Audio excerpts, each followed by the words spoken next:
Well, fight fans, as you all know probably by now, that the fight is over.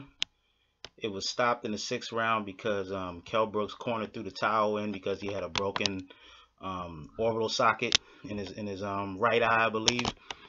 Um, Few points on this fight.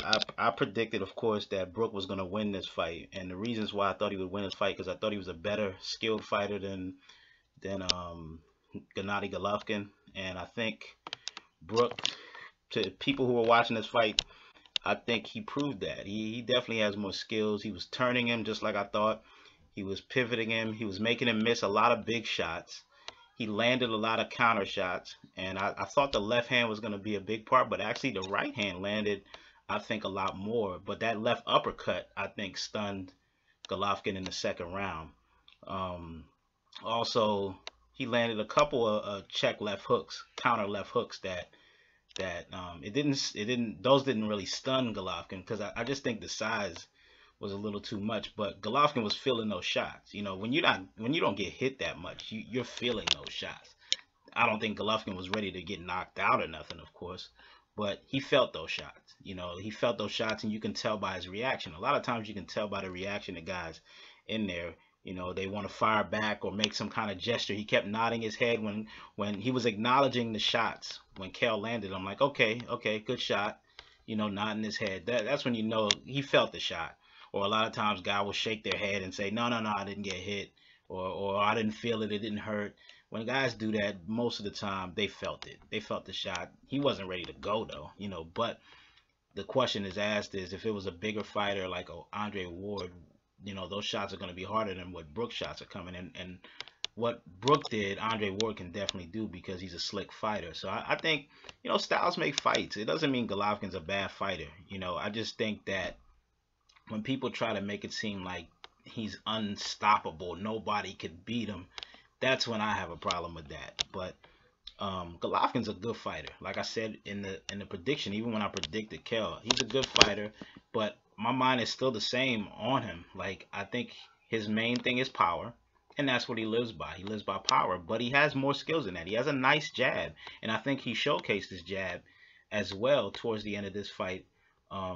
He landed some slick jabs. He's a smarter fighter than what people give him credit for, which I said also before that. He's a better fighter than what people give him credit for, but I think also people give him too much credit, like nobody can beat him. You know, and I think all it would take is a slick fighter who will be able to make him miss those heavy shots and not take so many shots. And it'd have been interesting to see what had happened if Kell didn't have that orbital broken because he was taking Golovkin's shots really well. I mean, he took them really well. And yeah, the power was he felt them, but he was standing up to him, and you can't say he wasn't because guys who are bigger than Kell Brook have gone down from less shots than that from Golovkin. I mean, and not just gone down, but they look like they're in another planet after he gets hit. And Kell never went down, even when they threw the towel in. A lot of people will say he was about to go, and that's a possibility because his hands were down and he was taking shots. But how many guys you know can put their hands down and just take two, three, four shots from Golovkin and stay on their feet?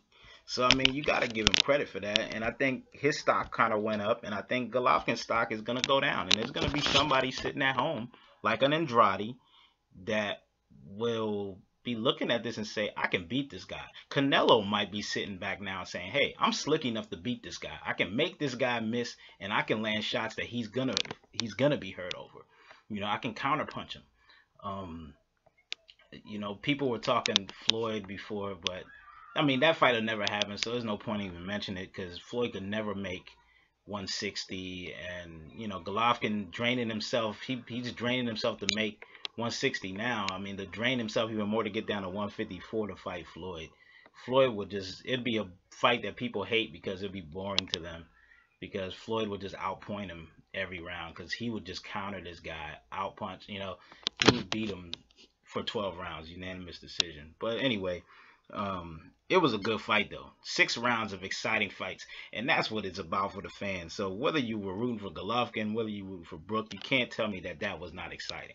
You saw Golovkin get hit more than you've ever seen him get hit in all of his fights combined. And clean shots too. I mean, Brook was landing clean shots. That uppercut, he landed a lot of check hooks, some straight right hands. I mean, he landed a facet of punches. And you know, Golovkin ate him and took his step back, acknowledged him, and kept coming forward. I mean, Golovkin's a tough guy. But it was a great fight. I was wrong on the prediction, but for a second there, it seemed like it. And another thing, Kell Brook was leading on the scorecards when the fight was over. So for anybody to think that, oh no, it wasn't close, or you know, Kell wasn't winning any rounds or whatever, no, the judges didn't see it that way.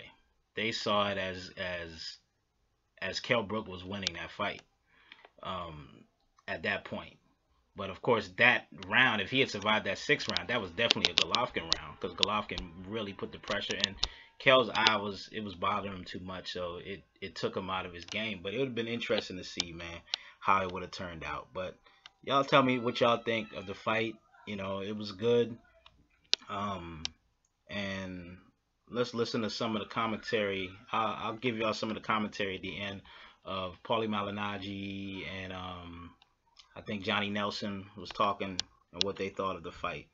So I'll talk to you later. All right.